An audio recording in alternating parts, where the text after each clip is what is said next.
아들을 세계 만국 모든 곳에 보내어 구원 얻은 성도들을 무덤 속에 잠자던 자 무덤 속에 잠자던 자 그때 다시 일어나 영화로운 부활 승리 얻으리. 주의 택한 모든 성도들은 다 올라가 공중에서 주의 얼굴 배우리.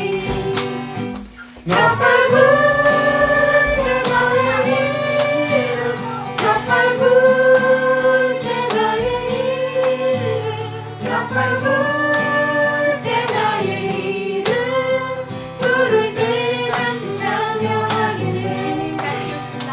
주님 다시 오실 날을 의미할 수 없으니 항상 기도하고 깨어 있어서 기쁨으로 보좌 앞에 우리 나가서도록 그때까지 참고 기다리겠네. 나팔 불 때 나의 이름 나팔 불 때 나의 이름 나팔 불 때 나의 이름 부를 때 같이 찬양하겠네. 나팔 불 때 나팔 불 때 나의 이름 나팔 불 때 나의 이름 나팔 불 때 나의 이름 부를 때 같이 찬양합시다.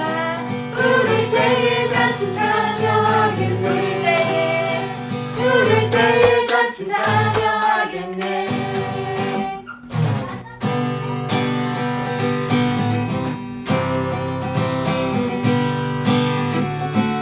주의 친절한 발에 안기세 주의 친절한 발에 안기세 우리 마음이 평안하리니 항상 기쁘고 복이 되겠네.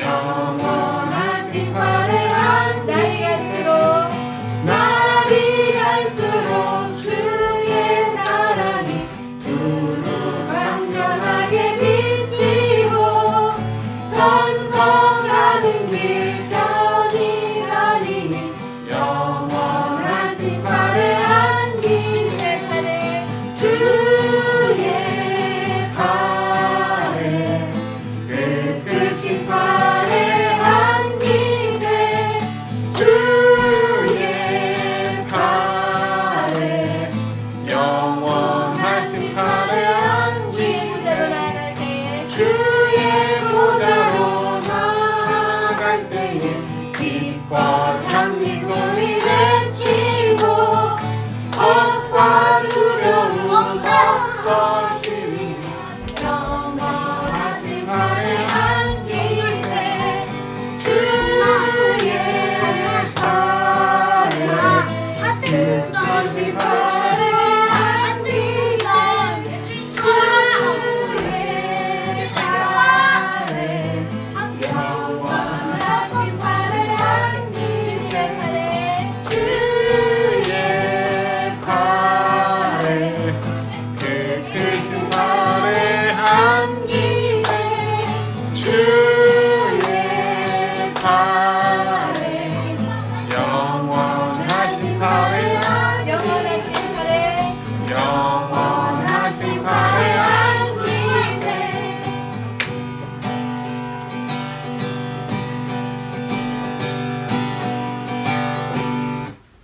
고난 내 영혼 편실복과 풍랑 잃어도 안전한 복음 폭풍까지도 다스리시는 주의 영원한 팔에 세상 친구들 나를 버려도 예수를 함께 동행함으로 주의 은혜가 충만하리니 주의 영원한 팔이지에 주의 영원하신 팔 함께 하사 항상 나를 붙드시니 어느 곳에 가든지 요동하지 않은 주의 팔을 의지함이라.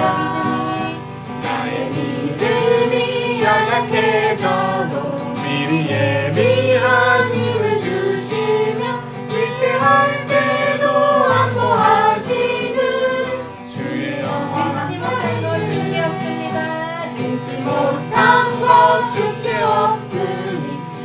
일생을 주께 맡기며 나의 모든 짐 대신 지시는 주의 영원한 팔의지에 주의 영원하신 팔 함께 하사 항상 나를 붙드시니 어느 곳에 가든지 요동하지 않는 주의 팔을 의지하니 주의 영원하신 팔 함께 하사 항상 나를 붙드시니 어느 곳에 가든지 요동하지 않는 주의 팔을 의지하니라.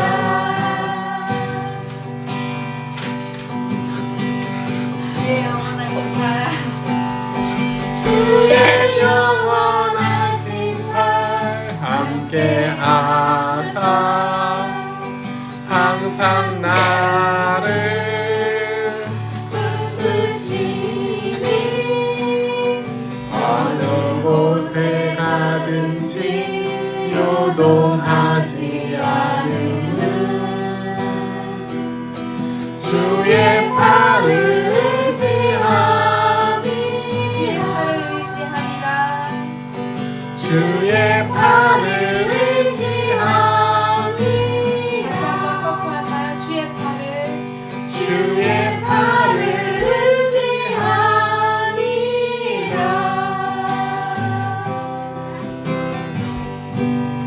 하나님 아버지 감사합니다. 저희들 또 일주일간 보살펴 주시고 하나님의 전에서 하나님 앞에 나와 찬양하고 기도할 수 있는 길을 열어주신 은혜 감사를 드립니다. 하나님 예수 그리스도께서 나의 천박하고 천한 죄를 긍휼히 여기시사 주의 보혈로 목숨을 대신하여서 피값 치러주시고 우리를 귀하다 여기시고 구원해 주신 은혜 너무나 감사합니다. 그것 잊지 않고 저희가 살아가기 원합니다. 하나님 저희가 새 포도주를 담을 수 있는 새 부대가 될 수 있기를 원합니다. 우리의 마음의 죄를 주님의 보혈로 씻겨주시고 저희가 외식하고 있음에도 깨닫지 못하고 서 있다고 생각하는 그 교만이 다시 주님을 경외함이 회복됨으로부터 우리 마음에 그 교만과 죄가 설 자리를 잃게 하여 주시옵소서. 그래서 하나님의 말씀을 하나님께서 의도하신 그대로 담을 수 있는 저희 마음의 밭이 될 수 있도록 성령님 우리와 함께하여 주시옵소서. 예배의 모든 순간순간마다 하나님의 이름이 높이 받김을 간절히 원하오며 예수님의 이름으로 기도드립니다.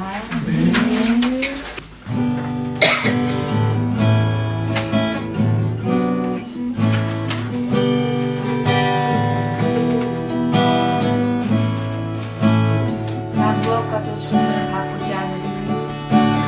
무엇과도 주님을 바꾸지 않으리.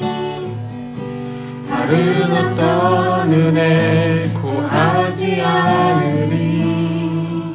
오직 주님만이 내 삶의 도움이시니 주의 얼굴 보기 원합니다. 나 무엇과도 주님을 바꾸지 않으리.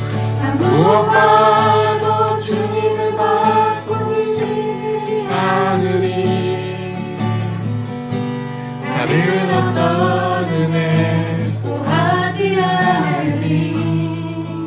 오직 주님만이 내 삶의 도움이시니 주의 얼굴 보기 원합니다. 주님 사랑합니다. 주님 사랑해요. 온 마음과 정성 다해 하나님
안에서 밤낮 없이 우리가 하나님을 보는 눈과 마음을 왜곡시키고 있습니다. 우리가 요즘에 부활에 대한 말씀을 계속 나누고 있는데요. 빌립보서 3장 12절 말씀에 바울이 우리는 이미 그것을 얻었다 함도 아니요 온전하게 이루었다 함도 아니라 내가 오직 그리스도 예수께 붙잡히 된 그것을 잡으려고 달려가노라 라고 우리의 믿음은 계속해서 현재 진행형임을 그는 고백했습니다. 근데 우리 안에는 우리도 모르는 사이에 우리의 죄에 그 틈을 트고와서 내가 이미 온전해졌다 섰다고 내 머리에 있는 것이 가슴에 내려오지 않았는데 그렇게 우리가 믿고 내 자신을 스스로 속아서 살 순간이 너무나 많습니다. 목사님께서는 본문에 맞추어서 의도하는 것이 아니고는 그것에 대해서 포커스를 맞추지 않게 되는데 우리가 부활을 정말 참 부활을 따라서 간다면 그것이 죄를 없애는 것을 견인한다고 우리가 배웠지만 내가 정말 참 부활을 따라가고 있는가 뒤돌아보면 내가 죄를 등한시하고 있다면 그건 지식일 뿐입니다. 우리 안의 말씀을 듣고 내 자신을 돌아보지 않으면 우리는 그 말씀이 전혀 우리 안에 생명을 주지 않는 헛된 지식임을 정직하게 바라보며 깨달을 수가 있습니다. 그러므로 우리가 듣는 말씀이 우리 안에 왜곡되지 않게 기도합시다. 내가 하나님 사랑하고 이웃을 사랑하고 있는지를 매 순간 그 말씀을 비춰서 내 자신을 돌아볼 수 있는 우리가 되기를 기도하였으면 좋겠습니다. 그리고 목사님의 건강과 이 바쁜 일정 가운데서도 하나님께서 주시는 그 계시의 은사를 통해서 우리에게 필요한 말씀들을 다 공급할 수 있게 해달라고 기도해 주시고요. 그리고 우리 예당교회 어린이들과 지금 세워져 가고 있는 교회 예배 처소를 위해서 그리고 우리 주님 안에서 헛되지 않은 진실된 성도의 교제를 통해서 하나님 영광 받아달라고 우리 함께 이 시간 기도하겠습니다. 우리 주님 앞에 정결하고 더러움이 없는 경건을 취하기를 원합니다. 환난 중에 어려움에 있는 사람들을 부정되게 바라보지 않고 그들을 일으켜줄 수 있는 그런 세속에 물들지 아니하는 살아있는 삶으로 행하는 입술로 행하는 그런 경건을 하기를 원합니다. 우리 안에 바로 섰다고 생각하는 교만이 이 지식을 틈타서 들어오게 되십시오. 하나님, 우리는 올바른 참 말씀을 찾아서 그 말씀에 올인하고자 우리의 시간과 정신과 모든 애를 쓰며 주님 앞에 달려간다고 하는데 예수님께서 신실하게 말씀의 씨앗을 우리한테 뿌리실 때에 우리가 잠이 들었을 때 그 원수가 와서 우리의 곡식 가운데 또 가라지를 더 뿌리고 갔다고 성경은 말씀하고 있습니다. 하나님, 내가 정말 참 부활을 믿고 있다면 죄를 등한치 하지 아니하고 그 참 부활이 내가 죄를 짓지 않는 곳으로 가야만 된다는 것을 배웠음에도 나는 내가 부활을 안다, 부활의 말씀을 깨달았다라는 것에 취해서 잠이 들어서 원수가 내 마음 가운데 가라지를 덧뿌리고 하는데 그것을 모르고 그렇게 살아가고 있습니다. 저희의 마음을 하나님 성령님께서 경작해 주시옵시고 내가 구원받았다 함이 형제를 사랑함으로써 사망에서 생명으로 옮겨졌는 줄 아느니라 성경에 기록된 말씀과 같이 내가 정말 구원받았다면 원수를 사랑하고 형제를 사랑함이 내 삶에서 내 마음에서 드러날 수 있도록 도와주시옵소서. 지식으로 그것으로 내 마음이 하나님을 이미 다 닮았다고 취하는 그런 교만과 거짓에 속지 않기를 원합니다. 구원을 받았다면 예수 그리스도의 보혈이 추한 나를 지옥할 수밖에 없는 나를 구원했다는 것을 믿다면 빚진 형제를 향하여서 그렇게 행할 수 있는 그런 주님의 종 되길 원합니다. 죄를 죽이는 데 애쓰기보다 참 부활에 대한 믿음이 제 가운데 있어야 하는데 부활을 내가 제대로 믿고 있는지 돌아볼 수 있는 매 순간이 되기 원합니다.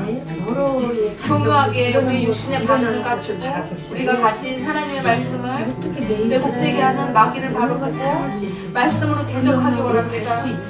광야에서 말씀으로 마귀를 대적하셨던 그 예수님의 본을 따라 매 순간 우리의 혼을 틈타고 들어와서 말씀을 믿고는 마귀의 일을 분별할 수 있도록 도와주시옵소서. 그리고 메시지를 전하는 목사님을 붙들어 주셔서 우리가 이 참 말씀을 가지고 이 시대에 쓰러져가는 교회를 함께 세우고자 하는 마음을 갖고 그 형제들을 불쌍히 여겨서 우리가 말씀을 비판하는 잣대로 쓰는 것이 아니라 그들을 위해서 기도하고 하나님이 아파하시는 그 마음을 함께 그리스도의 마음을 품고 그들의 미련함을 가지고 함께 기도할 수 있는 긍휼히 할 수 있는 교회 되게 하여 주시옵소서. 교회를 비판하지 않고 성도를 욕하지 아니하고 왜곡됨을 곧바로 잡을 수 있는 그런 메시지가 선포되기 원합니다. 우리 가운데 그 메시지가 왜곡되지 않기를 원합니다. 원수도 돌이키기 원하는 기도하는 교회 되게 하여 주시옵소서.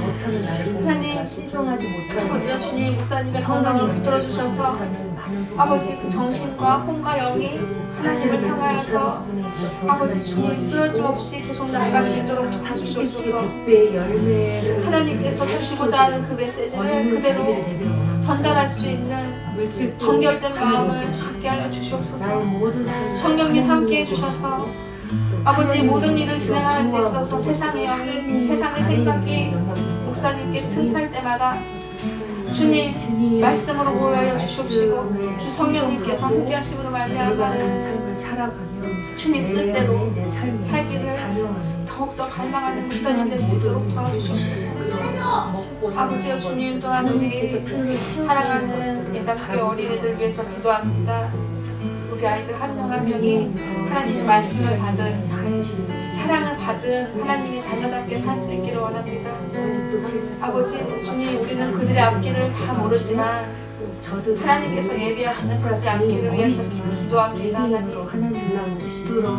하나님께서 부모에게 주신 네 마음에 말씀을 먼저 새기고 그리고 네 자녀에게 부지런히 가르치라고 명령하신 그 말씀과 같이 내가 무엇을 그들에게 잘 보이려고 실수하지 않으려고 하는 것이 아니라 내가 말씀을 먼저 마음에 새길 때 그것이 흘러서 무엇을 때나 일어날 때든지 길을 갈 때든지 앉았을 때든지 그들에게 부지런히 강론할 것을 믿습니다. 아버지 그 아이들을 말씀으로 세우며 하나님 우리가 하나님께 중매장이가 되어서 우리 자녀 한 명 한 명을 하나님께서 하시고자 하시는 그 인도하신 대로 그렇게 내어드릴 수 있는 부모와 교사가 될 수 있도록 도와주시옵소서.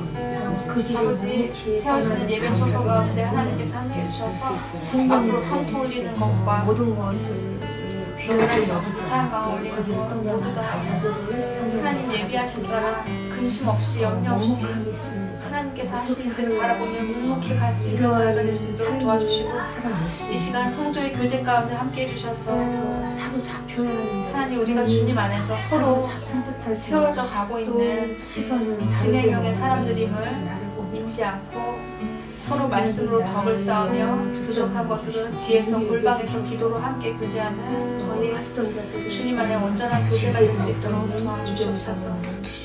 주님 홀로 영광 받아 주시옵소서. 한 번도 성실하지 않는 것이고 예수 그리스도의 이름으로 기도드립니다. 우리를 대표해서 한미애 선생님, 한예자님 기도해 주시기 바랍니다. 하나님 저희 이렇게 예배 드디어 이 자리에 모이게 해주시니 감사합니다. 하나님 오늘 저희가 드릴 귀한 말씀 영의 눈과 영의 귀가 뜨이길 원합니다. 하나님 왜곡됨 없이 진실된 말씀 잘 듣길 원하고 그 말씀 새기면서 일주일 잘 살아가길 원합니다. 주님 우리가 세상 살아갈 때에 좌우로 치우치지 않고 말씀으로만 살아가길 원하면서도 항상 낭망하고 넘어지고 좌절할 때가 많습니다. 그러나 하나님 포기하지 않고 우리가 주님을 바라보며 부활을 향해 달려가길 원합니다. 하나님 우리 공동체 우리 예수님 닮아가려고 모인 이 교회 사람들과 저 포함해서 함께하지 못한 우리 사람들 모두 부활에 성공할 수 있도록 주님만을 향해서 달려가는 그런 뜻깊은 공동체의 모임이 되길 원합니다. 찬양 한 분 한 분 다 은혜 내려주시고 도와주시고 사랑하여 주시옵소서.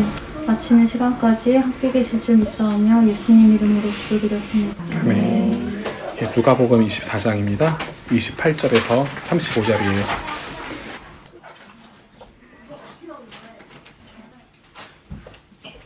찾으셨나요? 다 찾으셨죠? 한번 교독하겠습니다. 그들이 가는 마을에 가까이 가매 예수는 더 가려 하는 것을 같이 하시니 그들이 강권하여 이르되 우리와 함께 유하나이다. 때가 저물어가고 날이 이미 기울었나이다 하니 이에 그들과 함께 유하러 들어가시니라. 그들과 함께 음식 잡수실 때 떡을 가지사 축사하시고 떼어 그들에게 낮추시니 그들의 눈이 밝아져 그인 줄 알아보더니 예수는 그들에게 보이지 아니하시는지라. 그들이 서로 말하되 길에서 우리에게 말씀하시고 우리에게 성경을 풀어주실 때 우리 속에서 마음이 뜨겁지 아니하더냐 하고 곧 그때로 일어나 예루살렘에 돌아가니 11 제자 및 그들과 함께한 자들이 모여 있어 말하기를 주께서 과연 살아나시고 시몬에게 보이셨다 하는지라. 두 사람도 길에서 된 일과 예수께서 떡을 떼심으로 자기들에게 알려주신 것을 말하더라. 아멘. 오늘 본문 보니까 제자들이 예수님을 알아봐요. 드디어. 네, 드디어. 근데 이상한 게 있어요. 이 두 제자들이 어디를 향해 갔었나요? 엠마오. 근데 오늘 말씀에서는 어디를 향해 갔나요? 예루살렘. 네, 이상하죠. 엠마오에서 휴양을 하려는 제자들이 알아보지 못한 부활하신 예수님과 만난 후에 예루살렘으로 향해 나아가고 있어요. 자기의 의도한 것은 휴양하려고 한 건데 또 자기의 발걸음은 하나님이 인도하시는 길로 간다는 거예요. 주님을 만난 후에. 이제 오늘 말씀은 이제 그 부분에 대해서 좀 다룰 거고요. 그리고 영의 눈이 떠져서 예수님을 알아봤을 때 알아보기 전에 또 예수님께서 한 가지 또 하신 일이 있으세요. 예수님께서요. 그게 어떤 거였냐면 떡을 떼신 거예요. 그럼 이 떡이 뭐냐? 그 의문에 관해서 그 의미에 대해서 좀 다뤄보고자 해요. 그럼 먼저 오늘 본문에 앞서서 지난주에 어떤 말씀을 나눴었는지 소환 내용을 말씀을 좀 한번 되뇌이면서 오늘 본문을 좀 진행하기로 할게요. 지난주에 어떤 말씀을 저희들이 나눴고 소화가 되었나요?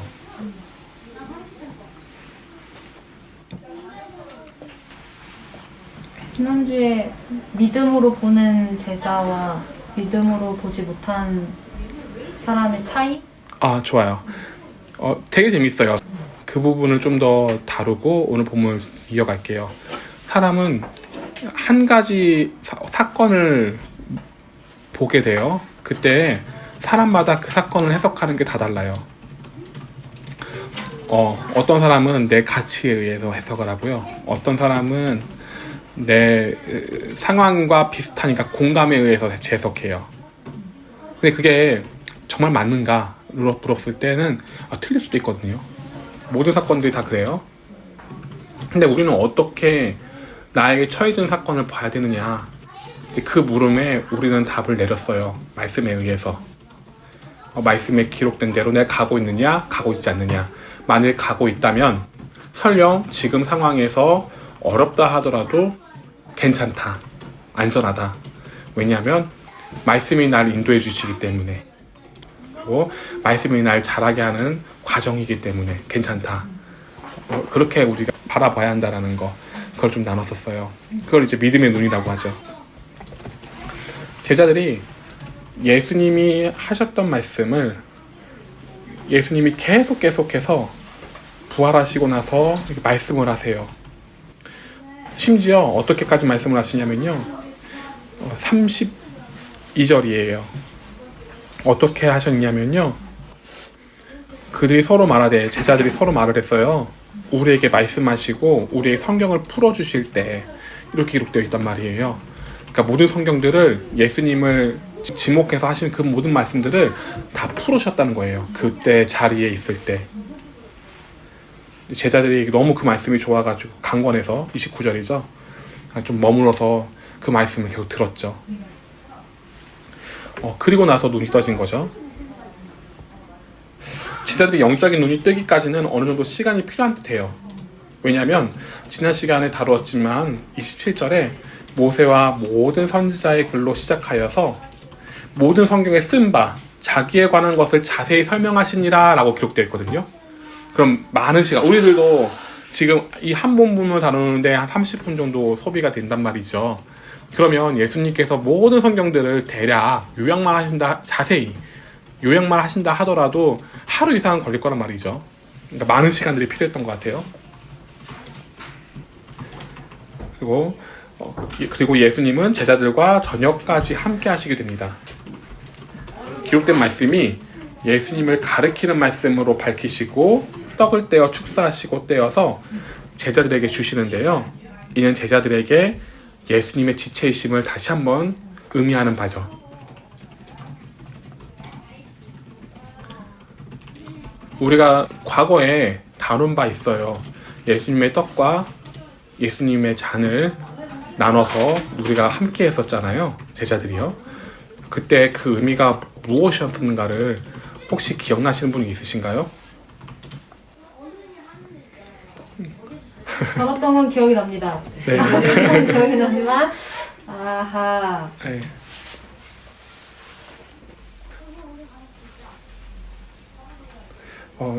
제가 그냥 다룰까요? 네. 네. 쉽게 얘기하면은 예수님이 우리를 지체로서 인정해 주신 거예요. 우리 스스로 예수님의 지체가 될 수는 없어요. 예수님이 손을 우리들에게 내밀으셨기 때문에 우리가 그 동참할 수가 있었던 거거든요. 그 떡과 포도주에 대한 의미가 오늘까지 이어지게 되는 거예요. 예수님께서는 떡과 포도주를 떼시며 우리를 예수님의 지체로 부르셨어요. 그걸 그리스도 안에 이렇게 얘기를 하기도 해요. 제자들에게 이것을 기념하라고 말씀하셨죠.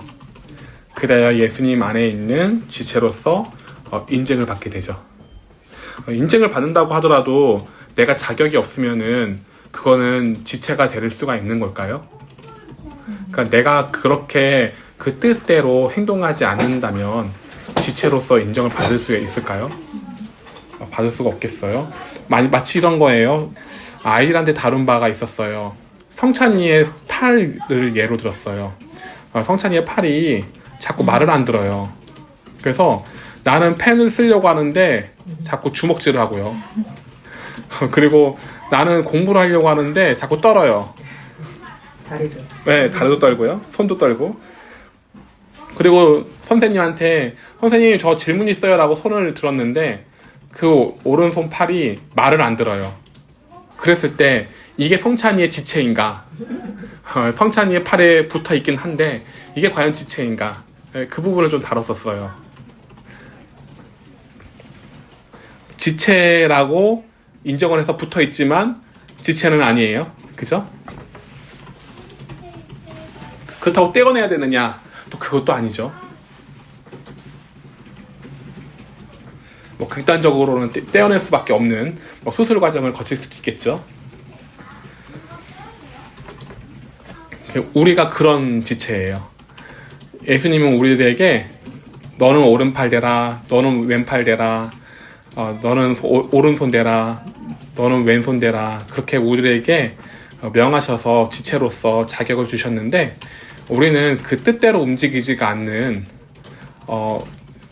지체들인 거죠.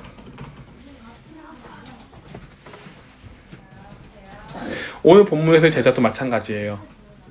하나님의 뜻은 우리가 부활하기 위해서 그리고 부활을 위해 소망을 하라고 오늘 본문을 주어진 거잖아요. 정말 부활은 중요하기 때문이죠. 근데 우리가 부활이 믿어지지 않아요. 그러면 우리가 예수님의 뜻대로 행하는 자가 맞나요? 예수님의 뜻대로 행하는 자가 아니에요. 그죠? 예수님이 원하시는 거 그대로 다 하는데 그 뜻을 내가 믿질 않아요. 그러면요? 그럼 그래도 아니죠. 그러면 내 진정한 의미를 이해하고 움직이는 내 지체가 아니에요. 그래서 오늘 본문에선 예수님은 떡을 떼어주셔서 우리들에게 손을 내미세요. 왜 하필 또 이와 같은 상황에서 떡을 떼셨는가? 그것도 우리는 또 의문이에요.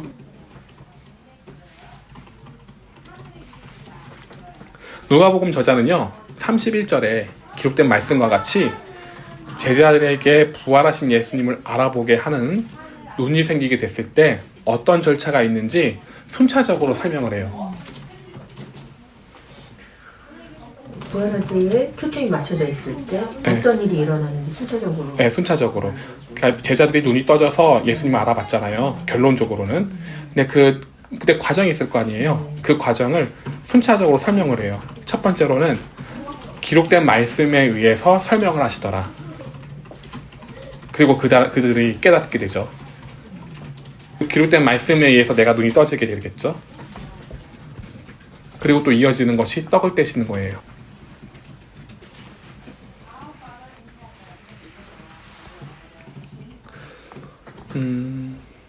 그러니까 예수님께서는 우리들에게 기록된 말씀을 통해서 근거를 통해서 말씀을 하시고 우리들에게 처해 있는 상황도 기록된 말씀에 의해서 너가 이렇게 견뎌내야 돼, 이렇게 인내해야 돼 말씀을 하시죠. 그리고 우리는 그것을 듣고 깨닫고 그 깨달은 눈으로 볼 때 눈이 떠져요. 그럴 때 예수님께서 손을 내미시는 것들을 내가 느끼게 되죠. 그러면서 예수님은 우리들에게 이렇게 말씀하세요. 나의 지체가 되어줄래? 라고요. 이때는 내가 부활의 소망을, 부활이 정말 믿어지는 때예요. 그리고 부활을 위해서 살아가는 때예요. 그때는 예수님의 진짜 지체가 될 수 있어요. 우리들도 지체 아니냐? 맞아요. 지체는 맞아요. 그런데 부활이 믿어지지가 않아요. 그러면 우리는 진짜 지체라고 할 수가 없겠죠. 예수님이 원하시고자 하는 꿈을 우리는 이해 못하니까요. 그리고 어떻게 지체라고 할 수 있겠어요? 그죠? 그런데 우리가 부활이 믿어져요. 그럼 그때서야 진짜 지체가 되는 거예요. 그러니까 부활을 위해서 산다. 그러면 진짜 지체가 되는 거예요.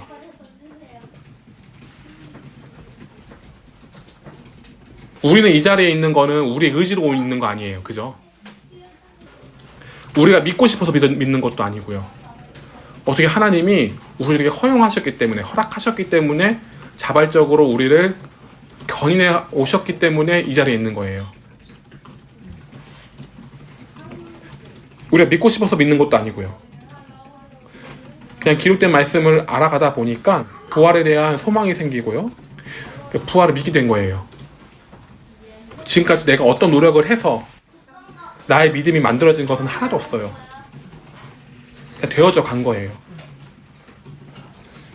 그 아픔이 있었겠죠. 인내라는 아픔이 있었겠죠. 그렇다는 이야기는 주님은 지금까지도 내가 인지하고 있지는 못하지만 늘 나의 부활을 위해서 일하시고 계시다라는 거죠. 그렇지 않고서는 내가 지금 왜 이 자리에 있는지, 내가 왜 주님을 바라보는지 설명할 길이 없어요. 내가 인지는 안 되지만 결론은 내가 믿음 따라 가고 있어요.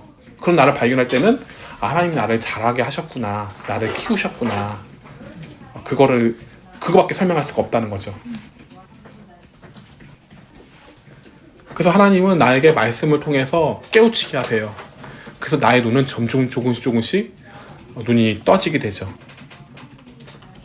영의 눈이 떠지는 거죠. 그리고 예수님은 나를 위해서 계속 일하고 계시는 거구나, 그것을 깨닫게 되죠. 그리할 때 떡을 떼주고 계시는 예수님을 우리는 보게 됩니다. 의미는 이거죠. 나의 지체가 되어줄래? 라고요.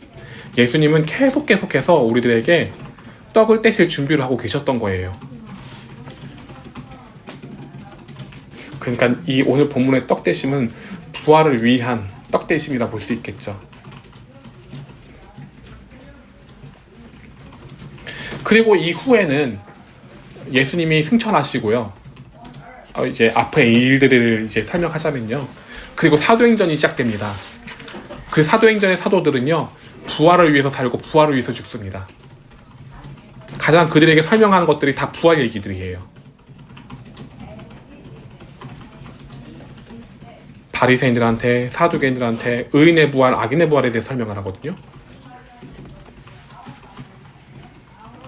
그러니까 선진들이 다 부활을 위해서 살고 부활을 위해서 죽었던 거예요.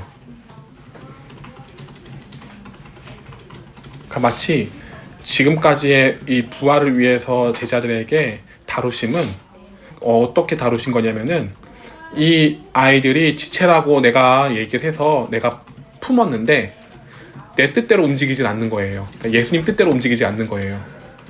예수님의 뜻은 이 아이들이 장차 장성해서 부활을 위해서 살아가는 것, 이게 주님의 뜻하심이거든요.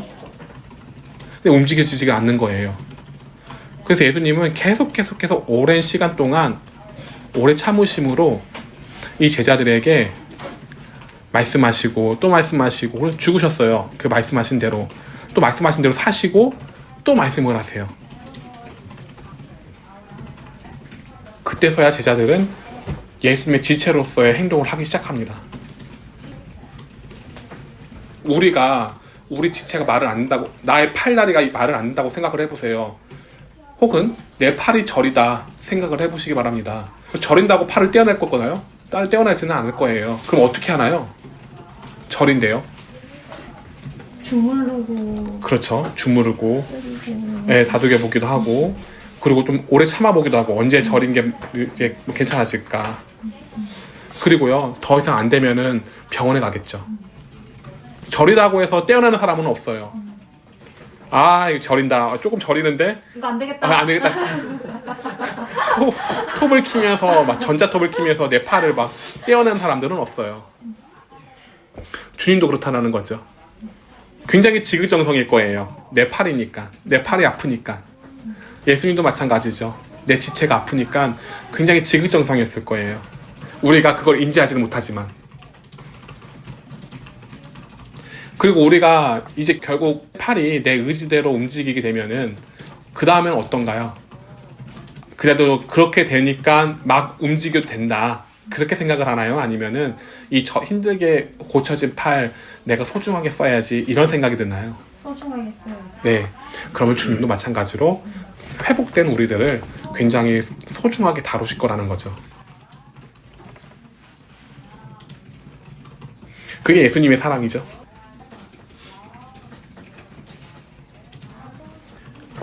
예수님의 지체들은요, 에베소서 4장 4절, 그러니까 에베소서 좀 볼게요. 4장 1절에서 16절 좀 볼게요. 4장 1절에서 16절이요? 예. 이후로 우리들에게 어떻게 하나님이 예수님의 지체가 될 수 있도록 허락하신 공동체가 있는데, 그게 바로 교회예요. 이제 에베소서 4장 1절에서 16절을 보면 알 수가 있어요. 뭘 자꾸 하라는데요. 한번 뭘 자꾸 하라는지 좀 읽어볼게요. 에베소서 4장이에요.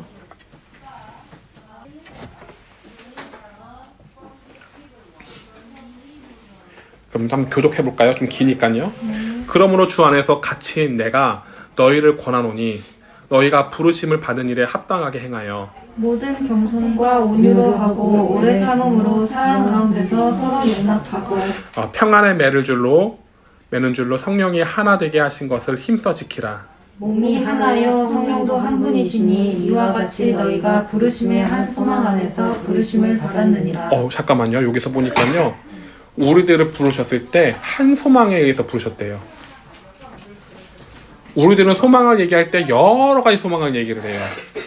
성공, 그리고 또 사람들이 알아주는 것, 그리고 건강, 그리고 뭐 가정이 잘 해결되는 거, 풀어지는 거, 그리고 또 그냥 모든 것들이 꽃길로 걷는 길들, 뭐 이런 것들을 우리는 소망이라고 생각하고 여러 가지 생각들의 소망을 가지고 모여들어요. 근데 그게 아니래요. 한 소망이래요. 그러면 우리는 알게 되겠죠. 그 한 소망이 무엇인지를. 어떤 소망이었는지를 우리는 배웠잖아요. 그럼 이 한 소망에 대해서 우리는 알게 됩니다. 부활 소망이죠. 그리고 또 읽어볼게요. 주도 한 분이시요 믿음도 하나요 세례도 하나요. 하나님도 한 분이시니 곧 만유의 아버지시라. 만유 위에 계시고 만유를 통일하시고 만유 가운데 계시도다. 우리의 각 사람에게 그리스도의 선물의 분량대로 은혜를 주셨나니 그러므로 이르기를 그가 위로 올라가실 때에 사로잡혔던 자들을 사로잡으시고 사람들에게 선물을 주셨다 하였도다. 올라가셨다 하였은즉 땅 아래 낮은 곳으로 내리셨던 것이 아니면 무엇이냐. 내리셨던 그가 곧 모든 하늘 위에 오르신 자니 이는 만물을 충만하게 하려 하심이라. 그가 어떤 사람은 사도로 어떤 사람은 선지자로 어떤 사람은 복음을 전하는 자로 어떤 사람은 목사와 교사로 삼으셨으니 이는 성도를 온전하게 하여 봉사의 일을 하게 하며 그리스도의 몸을 세우려 하심이라. 목적이 있었네요. 12절에 보니까요. 왜 이렇게 세웠냐.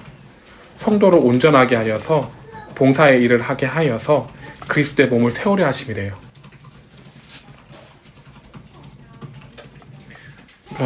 저 역시도 마찬가지죠.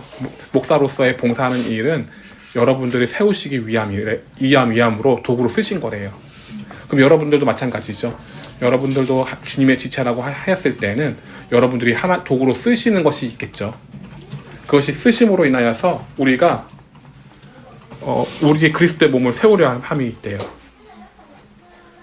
그리고 그게 어떻게 되냐 13절을 또 읽어보시겠어요?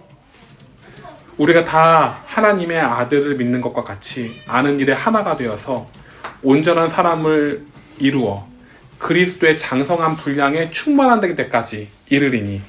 목적이 있어요. 그리스도의 장성한 분량대로 아들이죠. 아들이 되기 위해 충만한 분량까지 이르기 위함이래요. 14절 쭉 읽어주세요. 이는 우리가 이제부터 어린아이가 되지 아니하여 사람의 속임수와 간사한 유혹에 빠져 온갖 교훈의 풍조에 밀려 요동하지 않게 하려 함이라. 예. 보니까요. 교회가 장성한 데까지 충만하게 이르게 하려고 하는 공간인데 이걸 왜 그래야 되느냐 보니까 어린아이와 같이 그냥 속임수에 간사한 유혹에 마귀의 미혹이죠. 마귀의 미혹에 빠지지 않게 하기 위함이래요. 마귀의 미혹이 만만치 않다는 얘기예요. 두 번째로는요. 좀 읽어볼게요. 오직 사랑 안에서 참된 것을 하여 범사에 그게까지 자랄지라. 그는 머리니 곧 그리스도시라. 그에게서 온 몸이 각 마디를 통하여 도움을 받음으로 연결되고 결합되어 각 지체의 분량대로 역사하여 그 몸을 자라게 하며 사랑 안에서 스스로 세우느니라. 네, 두 번째는 아가페 사랑을 함으로써 그 사랑으로부터 나를 지키기 위함이에요. 이게 어려워요. 그러니까 내가 아가페 사랑을 함으로써 이거는 뭔가 손해 같아요, 그죠? 근데 내가 아가페 사랑을 함으로써 그 사랑이 나를 지킨대요. 그러니까 내가 사랑을 함으로써 내가 그리스도 안에 있으니까 그리스도 뜻대로 움직이는 지체가 되는 거잖아요. 그러면 그리스도께서 나를 지키시는 거예요. 그러니까 사랑을 하게 되면 주의 지체다운 내가 되는 거죠. 그리고 주의 지체다운 내가 되면 주님은 나라는 지체를 더더욱 온전하게 보호하시죠. 마치 팔이 저렸던 나의 오른쪽 팔이 어렵게 해서 좀 나아졌어요. 그랬을 때 나의 팔을 굉장히 소중하게 다루는 것처럼요. 그래서 이를 주님이 스스로 세우시다라는 뜻으로 그 의미를 부합하면 되겠죠.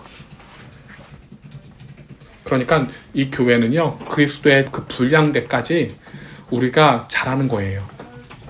말씀을 듣고 깨닫고 눈이 떠지고, 말씀을 듣고 깨닫고 눈이 떠지고, 그러다 보니까 부활이 정말 믿어져서 부활을 위해서 살아가는 우리들이 돼요.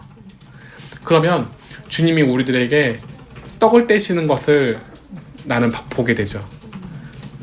그럼 이제 진정한 주님의 지체가 되는 거죠. 그리 됐을 때는 그 어떤 미혹도 당할 재간이 없을 거예요. 왜냐하면은 주님의 뜻을 내가 이해해, 그리고 나는 나의 온전한 모든 삶이 부활을 위해서 살아가는데 어떤 미혹이든지 나한테 뭐가 온들 나는 거기에 휘둘리진 않죠. 왜냐면 부활이라는 큰 거를 내가 알았으니까요. 그 가치를 내가 아니까요. 그러니 미혹으로부터 보호를 받을 수 있고요. 그리고 또 그리스도로부터 나를 온전하게 세우심을 받게 되는 거죠. 그러니까 사랑은 내가 손해보는 것 같지만 사실 손해보는 게 아니에요. 나를 지키는 방법이에요. 그러니까 시시비비를 다 따르는 거는 나를 지키기 위해서 시시비비를 다루는 것 같지만 가만히 생각해 보면은 그게 오히려 나에게 손해가 돼요. 그리고 또 우리는 오늘 본문을 통해서 알게 되는 것이 하나가 있어요. 처음에 다뤘듯이 엠마오로 갔었던 사람들이 예루살렘의 발길을 돌렸다는 거예요. 휴양을 하기 위해서 엠마오로 갔던 두 제자들은 눈이 밝아지게 되어서 예루살렘으로 가는데요. 분명 눈이 가려졌을 때는 엠마오로 향하던 제자들이 예수님을 만나서 부활에 관한 말씀을 깨닫고 걷는 길이 예루살렘임을 우리는 읽어보니까 알 수 있는 거예요. 이처럼 내가 부활이 믿어지면 나의 발걸음은 부활을 위한 길로 가게 되죠. 또 부활이 믿어지지 않는다면은 나를 휴양하기 위한 길로 가요. 나를 쉬게 하는 길로 가요. 그러니까 이게 참 희한해요. 내가 부활을 향해서 가게 되면요, 영적 전쟁을 하러 가요. 그런데 내가 부활이 믿어지지 않으면요, 나를 휴양하기 위해서 가요. 나의 몸을 쉬게 하기 위한 길로 가요. 희한해요. 그러니까 영적 전쟁하는 길은 정말 죽음의 길이에요. 내가 알고 있어요. 그거 정말 죽음의 길이라는 거를. 두려워요. 피하고 싶어요. 근데 부활이 믿어지면요, 그 길로 가요. 왜냐하면 예수님이 걸으셨던 길이기 때문이죠. 그런 예가 또 한 명이 있어요. 우리가 잘 알고 있는 모세예요. 히브리서 11장에 우리가 다룬 바 있어요. 11장 24절에서 27절입니다. 히브리서 11장 24절에서 27절입니다. 한번 읽어보시겠어요? 믿음으로 모세는 장성하여 바로의 공주의 아들이라 칭함받기를 거절하고 도리어 하나님의 백성과 함께 고난받기를 잠시 죄악의 낙을 누리는 것보다 더 좋아하고 그리스도를 위하여 받는 수모를 애굽의 모든 보화보다 더 큰 재물로 여겼으니 이는 상 주심을 바라봅니다. 소망 때문이죠. 믿음으로 애굽을 떠나 왕의 노함을 또 무서워하지 않았대요. 곧 보이지 아니하는 자를 보는 것 같이 하여 참았대요. 그러니까 앞으로 다가올 그 영광을 위해서 참았대요. 보세요. 바로의 아들 모세는 왕자의 신분임에도 불구하고 그냥 그대로 내버려 뒀으면은 먹고 잘 살 수 있을 텐데 그걸 바란 게 아니라 어떻게 하면은 내가 영광을 얻을 수 있을까를 바라보니 지금 오늘 본문과 같이 고난을 받았대요. 수치를 당하고요. 그러니까 부활이 믿어지면 영적 전쟁을 하러 가는 거예요. 그러니까 좋아서 가는 거죠. 싫지만 좋아요. 왜냐면은 내가 싫은 것보다 부활이라는 게 더 좋게 느껴지니까요. 여러분들도 그런 게 있죠. 회사에서 일하는 거는 싫어요. 싫지만 어떻게 해요? 돈을 벌어야지 먹고 살 수 있으니까 그게 싫지만 월급이라는 게 더 좋은 큰 게 있기 때문에 회사에 다니는 거 아니겠어요? 마찬가지라는 거죠. 부활도 부활에 가는 그 길이 너무 좋으니까 이 시련을 통해서 받는 그 고난보다 더 좋으니까 가는 거예요. 그래서 엠마오로 피할 수 있는 제자들이 말씀 따라 예수님의 말씀에 이끌려서 예루살렘에 갔던 것처럼, 그 예루살렘은 메카잖아요. 유대인들의 메카. 그러면 많은 박해를 받을 걸 감안하고 가는 거잖아요. 모세가 왕자로서 애굽의 모든 보화를 누릴 수 있음에도 불구하고 부활을 위해서 백성들과 함께 고난받는 길로 나아갔던 것처럼 여러분들에게 많은 고난을 피하기보다는 부활을 위해서 그 고난에 기쁘게 동참할 수 있는 그건 저와 여러분이 되기를 소망합니다. 이렇게 부활은 좋은 거예요. 그리고 그 부활을 위해서 살아가는 내가 되었을 때 예수님이 나를 위해서 도우심 그리고 사랑, 은혜를 더 깨달아 알아가게 되죠. 그리고 제자들이 모여서 그 얘기를 서로 합니다. 예수님이 만난 사건들을. 우리들도 그렇게 되기를 소망합니다. 여러분들이 만난 예수님을 교회에서 같이 나누기를. 그럼 좋겠죠. 질문 있을까요? 제목이요. 한 줄 요약. 엠마오로 휴양을 가려 했던 제자들이 예루살렘으로 가다. 엠마오로 가려던 제자들이 예루살렘으로 발걸음을 옮겼다. 뭐 이런 제목을 하면 될 것 같아요. 좋아요. 그럼 질문이 없죠? 네. 그리고 이지사님과 박지사님은 또 궁금한 것들 적어주시고요. 2부 때 같이 다루기로 해요. 같이 기도하겠습니다. 하나님, 이 시간도 저희들이 참 뜻깊은 말씀을 상고하게 되었습니다.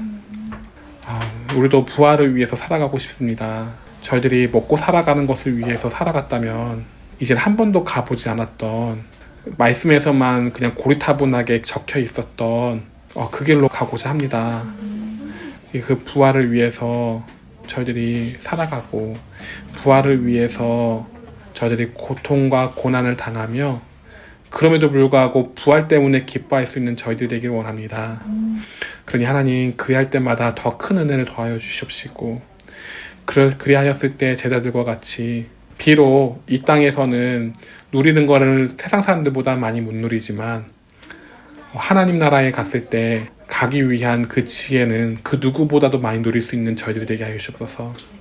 그래서 저희들이 이 세상에 속한 내가 아니라 하나님 나라에 속한 바보 같은 내가 되게 하여 주옵소서. 예수님의 이름으로 기도드립니다. 아멘. 하나님, 이 시간 저희들이 헌금을 아버지께 드렸습니다. 저희들이 이 헌금이 힘들게 드린 이 예물입니다. 이 예물 사람들 앞에서 눈치도 보고 그리고 사람들 앞에서 신호소리로 당하면서 받은 이 예물을 하나님께 올려드릴 때 하나님, 저희들이 원하고자 하는 소망과 믿음과 사랑을 누리게 하여 주시옵소서. 그리고 그 말씀 따라 살아갈 수 있는 내가 되는 것이 점점 되어지게 하여 주시옵소서. 그런 것이 저희들이 원하는 것이었고 또 그것을 원했을 때 우리들에게 필요한 모든 것들을 다 아시는 주님께서 필요한 것을 더하여 주시는 분이신 줄 아오니 하나님 저희들에게 필요한 것들을 더하여 주시옵소서. 예수님의 이름으로 기도드립니다. 아멘. 예수님이 가르쳐 주신 길 마칠게요. 하신 우리 아버지여, 이름이 거룩히 여김을 받으시오며 나라가 임하시오며 뜻이 하늘에서 이루어진 것 같이 이 땅에서도 이루어지이다. 오늘날 우리에게 일용할 양식을 주옵시고 우리가 우리에게 죄진 자를 사하여 준 것 같이 우리 죄를 사하여 주시고 우리를 시험에 들게 하지 마옵시고 다만 악에서 구하옵소서. 나라와 권세와 영광이 아버지께 영원히 있사옵나이다. 아멘.